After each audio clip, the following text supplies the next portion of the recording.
नमस्कार शेतकरी मित्रांनो, मी तुमचा मित्र जनार्दन वगैरे. इस्रायल तंत्रज्ञानाने आंबा फळबाग शेतीमध्ये आपलं स्वागत आहे. बऱ्याच लोकांचे आता फोन येत आहेत, काहींचे DM येत आहे, म्हणजे डायरेक्ट मेसेज येत आहेत की सर आम्ही प्लांटेशन केलं आणि ह्या वर्षीच्या वातावरणामुळं आपल्या 1 वर्षाच्या झाडाला फ्लावरिंग आलेलं, मोहर आलेला आहे, तो ठेवायचा की काढायचा.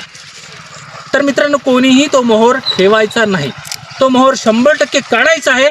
फक्त ती काढण्याची टेक्निक कशी आहे, काही लोक काय करतायत की मोहर डायरेक्ट वरबडून काढतायत, त्याच्यामुळे तुम्हाला फांद्या मिळण्यासाठी खूप वेळ वाट बघावी लागेल की तिथं संधीच राहणार नाही. तर तो मोहर नक्की काढायचा कसा आहे याचं पण एक टेक्निक आहे. ते सिंपल टेक्निक आहे, बरेच लोकांना माहीत नाही, त्याच्यामुळे त्यांच्या रोपांचं ते नुकसान करत आहे.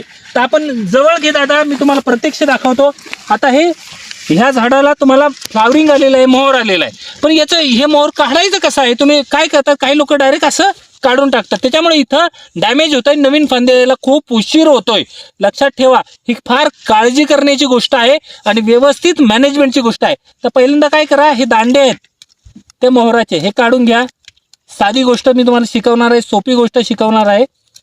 काढली, दांडे काढल्यानंतर तुम्ही कटरच्या सहाय्याने त्याला 1 इंच जागा ठेवा आणि इथून कटिंग करून घ्या. आता कटिंग केल्यानंतर इथून नवीन जेव्हा ब्रांचेस येतील, त्या 3 किंवा 4 ब्रांचेस येतील, त्याच्यापैकी 3 ठेवायचे आहेत. 3-2-2चा फॉर्म्युला परत डेव्हलप होईल आणि तुम्हाला चांगलं झाड डेव्हलप होताना दिसेल.